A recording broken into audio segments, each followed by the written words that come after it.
Welcome to How Now, the podcast where we talk about how to live in the now. And here's your host, Kim Martin Raymond.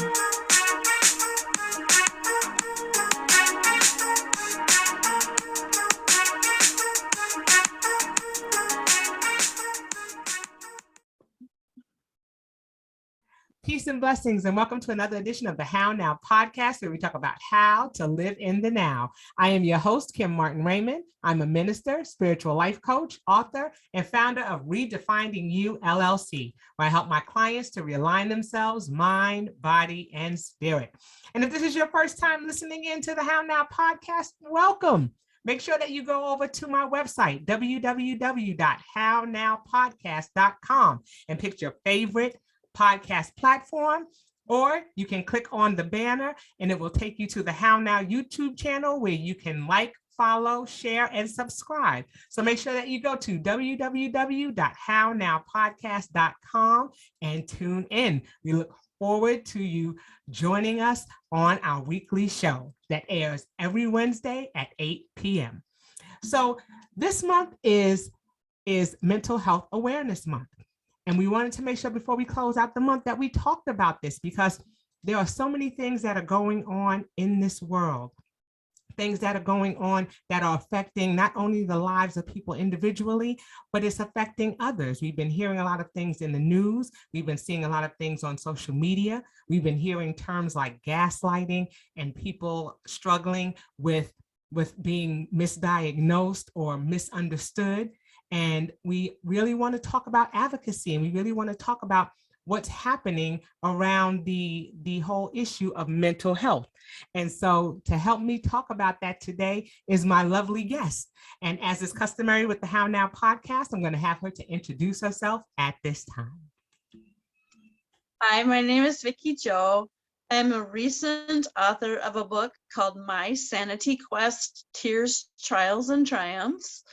It is about my mental health journey, to put it mildly, psychiatric abuse, mental health crises with police officers, mental wellness, stereotyping me, misdiagnosing me. I am a public speaker. I go out to police departments, mental health consumers, mental health providers, and I share what it's like to really have a mental illness or have told you have a mental illness. Right. And basically what I'm doing is concentrating on sharing my message as openly and boldly as I possibly can, in hopes that somebody can be helped. Awesome. Awesome. We are so glad to have you here with us today. So glad that you are willing to share your story and to talk about the importance of mental health and advocating for yourself. Okay, so you said that you have a book that you recently had published, and it is called, let me make sure I have it right. Okay, wait, say it one more time. I thought I had it written down here, but you said it's called My Sanity Quest. Sanity Quest. Okay. And you are also an author of children's books, as well as an illustrator and a songwriter. So you started out doing that initially before the pandemic.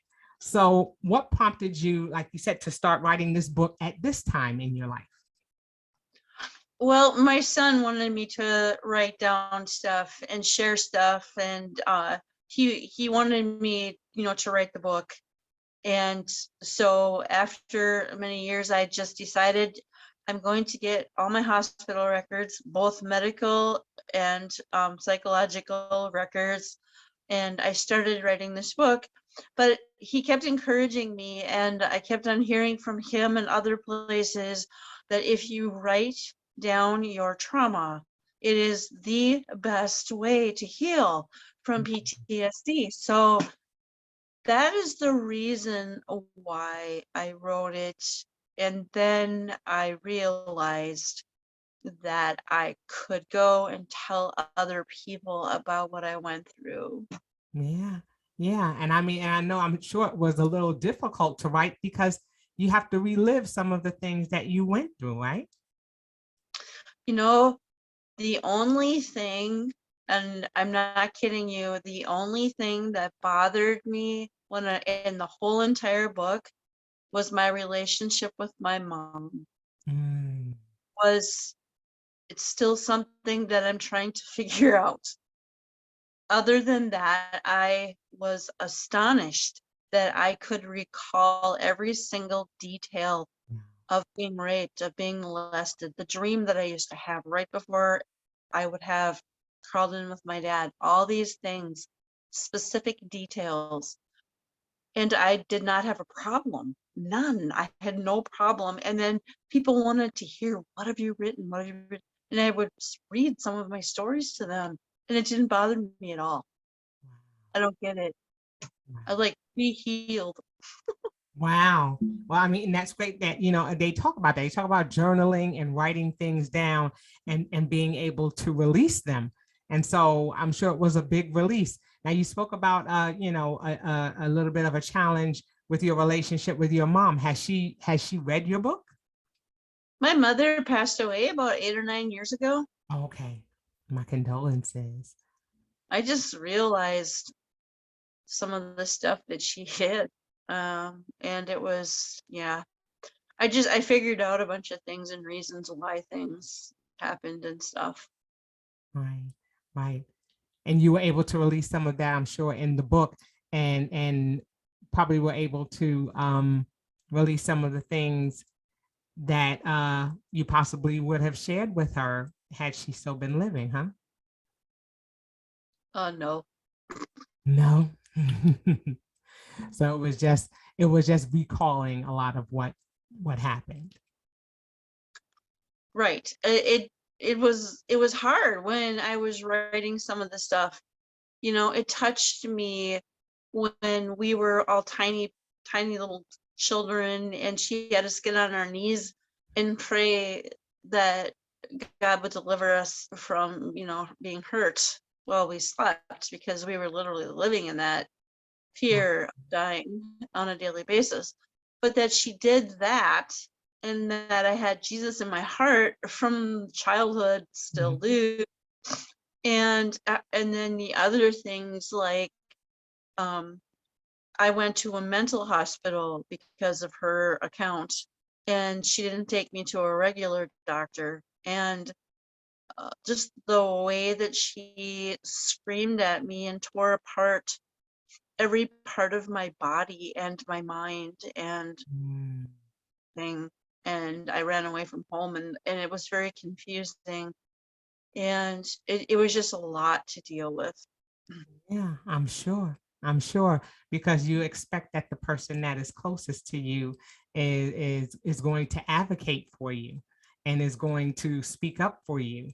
And you speak about being put in an institution, in a facility. And how was that experience for you with regards to you being able to say, well, this is not where I feel I need to be? There was nothing I could do. Mhm. My mom facilitated me being in there. She stopped calling me. I only got to talk to her on the phone once. She came to see me once. I was there for 3 months, 17 years old, Wow. taking medications that made my jaws move the opposite way. I was terrified. Couple needles in my butt, thrown in a seclusion room, door locked on me. I was terrified. I don't know if I'm answering your question. Absolutely, absolutely. I mean, you share what you're comfortable sharing, because we know that this is a sensitive topic, and like you say, PTSD and going through these things and not feeling that you have a voice. You speak even in your book about advocating for your own mental health, and I'm sure that helped you. So you said you were in that institution for 3 months, and what happened when you got out? Well, I was 45 pounds heavier. Wow. Um, I had to finish school. I miraculously graduated on the B plus honor roll. I don't know how it happened. Wow. And then it was just a roller coaster ride, a hurricane of whatever, psychiatric hospitals. It wasn't just one. Wow. Wow. And then, like you said, medication. And I'm sure that was difficult as well. Do you feel that some of the medication regulated you while you were going through school? The medication made me medicated. Mm. Wow. Well, it changes your brain chemistry. Right. Whatever medications you take and you add another one and you take away a few and your brain chemistry keeps changing. I barely made it through that ceremony. I Wow. was like pretty much like a zombie. Yeah. And we hear a lot of that with medication and people putting on medication and becoming dependent on the medication and like you said, not being able to function in a way that you typically function, which I'm sure it made some people think, okay, yeah, there is something wrong because look at how she's acting, not realizing that some of the medication is what caused you to act that way, right? Right. My emergency room doctor prescribed me some hydrocodone a few Wow. weeks ago. That made me really weird. And my son, who I hardly ever see, happened to be in town for a funeral, came over and he thought that I was having an episode because of that hydrocodone. So, my friend was sitting here saying, you know, your mom is acting weird because she is taking this pill. That's why she's acting weird. Wow. But we couldn't convince him. And he still wasn't convinced weeks after he left. Wow. And I'm sure And that was and, difficult. and I didn't do anything. Wow. And I can get angry. And then I mean angry with my arms hanging down at my side and I'm not threatening anybody. I'm just Right. angry. Right. And then I'm told I'm going to a hospital because I'm angry, or if I don't get enough sleep, or if I'm busy doing a lot of different projects. Those are all mania, and I am not listening. Those are lies from, I don't care what people think. Those are lies from the pit of hell. They come from Satan. I Right. am not listening to that anymore. Right. Right. It's okay. I started a business. I have lots of cool things going on. That's awesome. That's awesome. So what do you think was the turning point? Because clearly at some point you got married and you had your children. And so what do you think was a turning point? The turning point was the book. Wow. Wow. So even though so you were still going through different episodes as you were going through the younger part of your adult life, huh? I've been going through episodes since I was 17. I just was in a hospital a year and a half ago, Wow. Wow. and I finished writing the book, and it was like my whole head. It's just like I have written in a magazine article. I was gonna try and grab it over there, but Wow. I say now that at, when you write it down, you take it out of your head and you put it on the paper. So my head now is pretty. It's kind of funny. My head's empty. There's nothing in there. Um, but now it feels like a fresh breeze is blowing through my head. Wow. Wow. And I'm sure And that that's something that's powerful. It must feel good. well, I'll let you know a little bit more about why that's good.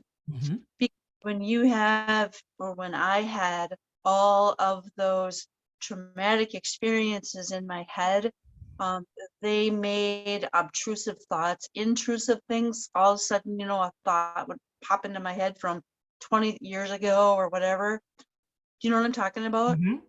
You lay down and you try to go to sleep, and all of a sudden, all this junk is in your head, and you're Right. thinking stuff, and you don't even know if any of it or all of it is even real, but it's in your head. I don't have that anymore. Right. Instead, I have space in there. So when a thought comes in that says, Vickie, you haven't been sleeping very good the last few nights. You're getting sick. And I know I discern it, and I'm like, no, Right. it's not. I refuse to believe that. And I'll tell you something else that's making it really hard is there's been several people in my life that have called the police officers to come over and do welfare checks on me. Right. Wow. I've been sick. I end up going. Mm. So now everything's going so good. And I'm like, part of me is like, oh gosh, because somebody was going to do that. They told me I was going to call the police on you because you were acting like you were getting sick. Mm. My son probably would have if my friend wouldn't have been here.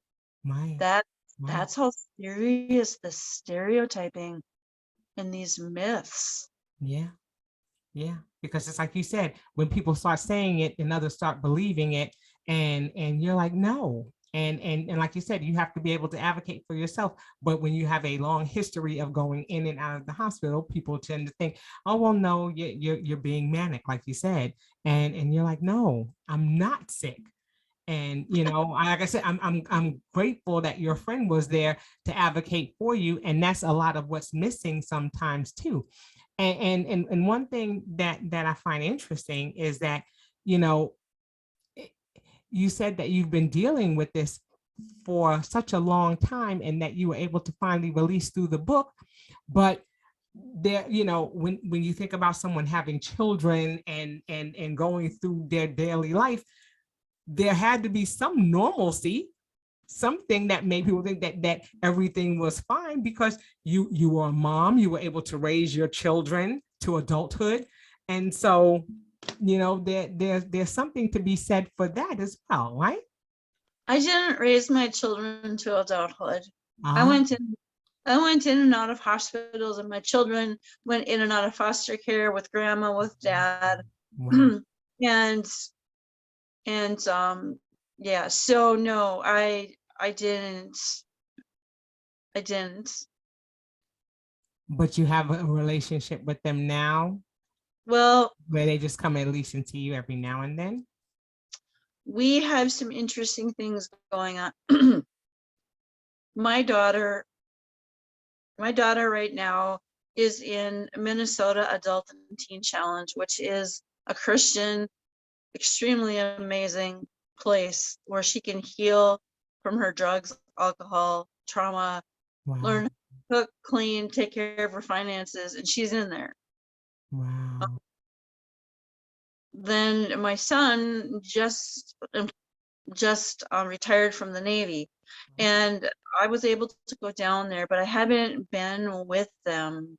They're in Oklahoma, Mm-hmm. in Minnesota, Gotcha. Gotcha. and I don't get to see them very much. Wow. And it's almost like we don't even know each other. Wow.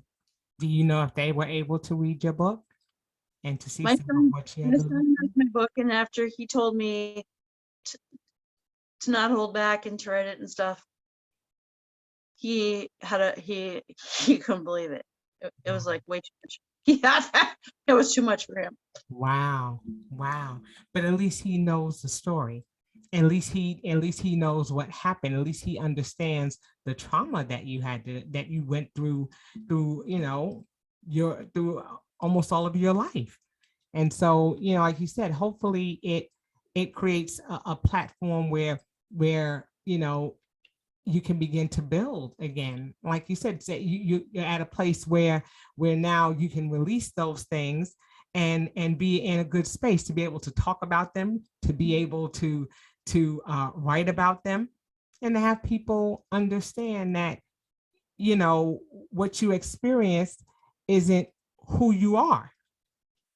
Sitting here and having an opportunity to talk to you and seeing you smile and knowing that you have this wonderful book that you're sharing this story in, it takes a lot. It's a lot of bravery. It's a lot to be able to do, after going through all of that. Do you mind if I just read it's just the book description? Sure. Imagine being trapped inside your own body with a chemically induced brain, finding little ways to escape your thought process, but never enough to be totally free. My Sanity Quest is the story of how one woman realized she's not the lie, not the abuse, and she is not a mental illness. She has learned how to separate herself from those labels because she knows it's not her true identity. It's what happened to her. Her struggles defy stereotyping, but she overcomes challenges through faith and by learning to advocate for her own mental health treatment. Right, right. And that's what you've done. And I think that that's something to be applauded, because it's not something that's easy for people to talk about. It's not something that's easy for people to relive. There are so many triggers that come from It's that. it's not like that. I don't know. God must have just designed this for me, because I can hardly wait to get to a speech. I don't have any fear. I'm like a little kid. I'm gonna go get a lollipop. Yeah, ooh, go speak. Um, because the times that I've done it, I have been so praised and so rewarded and so much gratitude for what I've shared, that I feel like I'm a part of the community. I feel like, man, I'm doing something. Yeah, yeah, I'm on the other side of the cuffs. beautiful. And Cuffs not are everybody is asking there. me. Yeah, that's it. Well, and it's good to know that that's possible. For some people who think that that's impossible to get into that space, and to see you doing it and doing it well, and being able to, to find joy in sharing that story. That's huge. That is huge, Vickie. It's huge. And so, I applaud you. I applaud you for that. And that's why it was so important to have you come and to be here and to talk about, the importance of mental health, and to talk about how, the journey is different for everybody. But it's not a death sentence. It's not how you have to spend the rest of your life. And you're showing that now in your later years, you have the freedom to be able to go out and to speak about it, and that it is not what defines you. So to that, I say hats off. We are. I'm so thrilled that you're here to talk about this, because that's what it's important for us to be able to do that. We can't heal if we don't release. Well, I'm really thrilled to be on your podcast. I'm excited about it. You are so good at it. Thank you. Thank you so much. Thank you so much. But the one thing I want to do is I want to make sure that people know how to get in contact with you, how they can learn about your book and where they can get it from, and to find out, your availability for speaking engagements.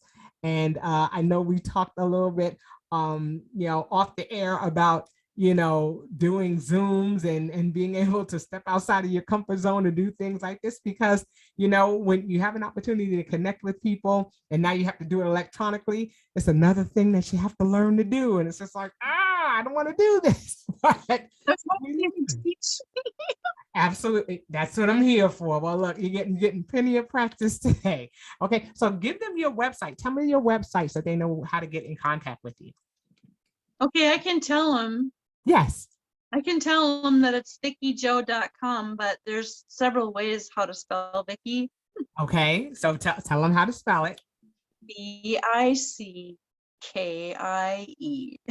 Okay, so it's Vickie, and then it's J-O, not J-O-E. Right, it's J-O, VickieJo.com. And if they can't remember that, they can go to my Sanity Quest on Amazon, and they will see my name. There you go. My Sanity Quest. So your book is available on Amazon, and I know that you have a beautiful website, and they can click on it where it says you can get the book now, and it will take you right to Amazon so that they can get a copy of your book and be able to read more about your story, because we don't want to tell it all on the air. We want them to have you come out and talk about it, and to hear about it on other platforms, because it's so important. And like I said, mental health is not something that just happens, 1 month out of the year. It happens for people from all walks of life. We see it everywhere. And so we want to make sure that the message is going out, and that people understand the importance of being able to reclaim your sanity, and that it's a quest. It is a quest. Yeah, and I found it. That's it. That's it. And that it can be found, and it's not impossible. It's not impossible, but it's important to have people in your corner. It's important to have people on your side. It's important to have people who are willing to share your story, and that's why we're here. We want to share your story. We want to make sure that people know that it is possible to live beyond the labels that people put on us, right? That's That's it. I am so glad that you are here. And again, like I said, the website is www.vickiejo.com. And make sure that you grab a copy of her book. It's on Amazon. You can get the paperback, or you can get the Kindle version of the book. And it's a beautiful book. And, she has quite a story to tell. Yeah. Yeah. Okay. Now, before we wrap things up, I wanted to ask you, what is something that you do in the now? What are some things that you do that bring you peace and that bring you joy? my routine, and it's in the book. It's 12 steps. Okay. And it's also a plan of action. 12 steps, just a couple of them. Medication, same time of the day, every day, same medication, the right one. Right. Sleep, go to bed at night at the same time, try to get up at the same time in the morning. Eat, and all these things, exercise, part-time job, all those things. Right. Those things that I do to stay mentally well. The other thing is the plan of action, which is also in my book, where I've created a team, my psychiatrist, my case manager, my medication nurse, all these people and a couple friends, and we all get together and have team meetings. Everybody is on the same page. What is Vickie like when she needs help? And I had to get rid of a couple of people from my team because they were gaslighting, toxic people. Right. And so, let's see, what was the other thing I was going to say? They know how well I'm doing, and I get to be praised, and I get to hear how good I'm doing. That's great. Because those people, that team of people, are little angels fluttering all around me, protecting me. That's it. I absolutely love that. I absolutely love that. Sometimes that's what we need. We need some routine. People need routine, especially when you've lived, a life of things being in a state of chaos. And to be able to have things be routine and consistent, then you know what the expectation is. But I love that you say that you have a team of people that are working together. It's not one person saying one thing and another person saying another thing. They're all coming together to make sure that your best interest is being considered. And they're not doing things around you, they're doing things with you. And that's so important. There are literally releases signed. My friends can actually call my psychiatrist and have a conversation with the nurse. Yes. Everybody has the right to text, call, whatever. It's very connected. Yeah. But there are people that you trust. There is a flaw. The flaw is people who think you're sick, that are not involved in network, and they call the police to do a welfare check, and the police tell you, we've heard you're suicidal. And I look at them and say, I've never had a suicidal thought in my brain in my life. Wow. But there I go, boom. Wow. So wow. that is, I just need to say one more thing really quick. Sure, absolutely. Okay, this is the most amazing de-escalation tool in the entire world. I am working on, the police department is trying to get it.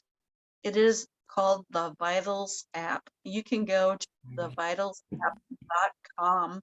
It is endorsed by NAMI and many other groups. Simply is an app that you put all of your info in, the police see it, 80 feet, it pings before they get to your door. They open it up, they know who I might need to call, if they should stand 15 feet away from me. Yes, that will solve all my problems with people calling. Wow. Yeah. Wow. And yeah, like you said, it's so important to know these things and to have things like this so that way people aren't living in fear, and people have steps in place that can be followed to make sure that they're safe, because it's important for them to be safe, for you to be safe, the persons around you to feel safe. And so, we need things like this. I wanted to make sure that I gave them the full name for NAMI, because I know that is an acronym. It's the And National Alliance of the Mentally Ill. yes, yes. Okay, so make sure that you check that out. NAMI, they have different organizations throughout the country. They have different sites and different states and different activities that they do. So that's something that you can plug into as a resource. And she said it's the Vital app. Now, is it APP or AP when you say the Vital app? It's the Vitals, VITALS app, app.com. Very good. And what I'll do is I'll make sure that I put that in the description as well, so that people can click on that and find out more information about that as well. We also need to be sharing it because the police department did not know about it. Wow. Wow. Well, I'm glad that there are things out there, and that, like I said, you have a team of angels that are working with you, that are have your best interest at heart, and that it's possible for others to experience this as well. But it's making sure that someone is there to advocate for you and that you trust them. And like you said, I'm happy to hear that you have that discernment to say, okay, this person is toxic. This person is not looking out for my greatest interest, and so I need to find someone else. And so I'm sure that's a process. It takes a lot to get to the point. I used to be like this. I'm just going to give you a quick example. Okay, Sure. say I went on a date with a guy, and I was going to get out of the car and go in the house, right? Mm-hmm. But he puts his hand on my knee, like, oh no, and I did not have the ability to say anything. I didn't. I couldn't say anything. I couldn't say, I need you to take your hand off my leg, or get your damn hand off my leg, Right. or stuff like that. And there came a time, I'm pretty sure I prayed about it. There came a time where I said, what the heck? No. Right. And so now, not only do I not let anybody mess with me, but I don't let anybody mess with anybody around me either. There you go. There you go. So not only are you advocating for yourself, you're advocating for others too, and making sure that they're safe. And that's awesome. I don't always want you to, but I try. Right, right. And just like you said, to be able to go out and to speak is so brave, to be able to do that, to be able to go out and to speak with confidence, because like you said, not everybody can do that. And so, some of it's kind of scary. Like when I had a delusion that the people that were working in the gravel pit next to my house were sacrificing babies. I mean, come on. yes. I actually shared that with the fire department. Wow. But I mean, I shared the whole story, it's in my book. I'm not telling you anymore. That's why they have to get the book. They have to get the book. If they want to know about it, they have to get the book. Absolutely. It's not right.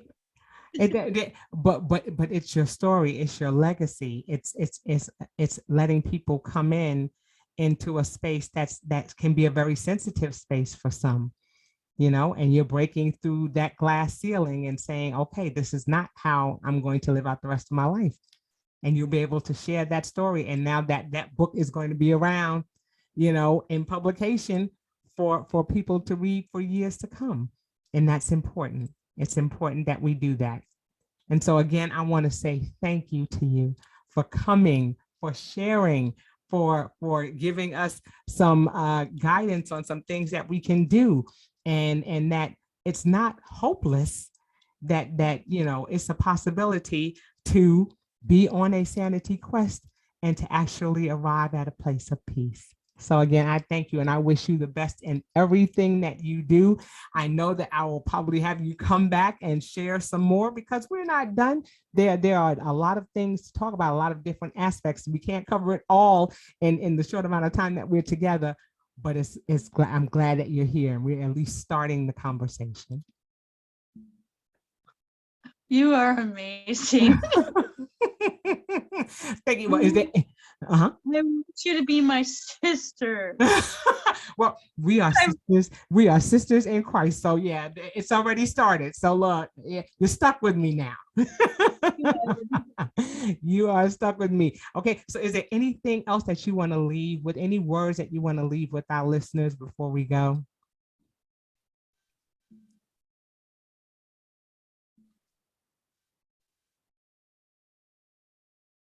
Probably besides spending time with God, probably my lifeline that keeps me going is calling somebody, calling the warm line, calling a friend, calling anybody just to talk to somebody, because I realized a long time ago that I was bottling up stuff and I wasn't talking about it. And when I feel like something is really bothering me, I have to let it out. Talk, somebody. Okay, that's important. There is nothing you said that is great. Is then be able to reach out and to connect with somebody who can help you to navigate past what it is that you're feeling. Because when we hold it in, it's harder. The other thing that works really nice when you're really feeling like so into yourself and you can't get out, is to try to find somebody to do something nice to. Nice. I love that. But bring somebody some keys or just talk to them. I have an 83-year-old neighbor next door. I make, when I make food, I make a big batch and I bring it over to him. And nice. I don't know. It brings you joy. It brings you joy. Being on this podcast is bringing me joy too. Awesome. Well, like I said, I am so glad that you are here. I'm so glad that you came and talked about it. And, I'm going to have to try to see about getting a hard copy cover of your book because I have to have your autograph. I have to add it to my library. I have a library of all of the books from people who have been on my show. So we've got to try to do that. You make sure that I get a copy so that we can have you sign it and send it to me. So that way I'll have it as part of my library. All you have to do is email me your address and then your name that you want on there. And then I can just go in my closet and get one. And awesome. That doesn't happen for everybody, y'all. I have to buy your book. And I have a copy of the book here as well, but I want to get a special copy so I can have it to add to my library. Okay, because you're like you say, you're my forever sister. So I gotta have your book in my library. Absolutely. Okay. All right. So again, like I said, what I'll do is I will be putting her website and the myvitalsapp.com link in the description for the show. And you'll be able to, like I said, learn more about her speaking engagements, more about her book, more about the app and things that they can do in conjunction with the police. And we'll look forward to getting that information out to you. All right. We all good, Vickie? Yeah. We're all good. Okay. And that will do it for this edition of the How Now podcast, where we talk about how to live in the now. And until we see you the next time, I say peace.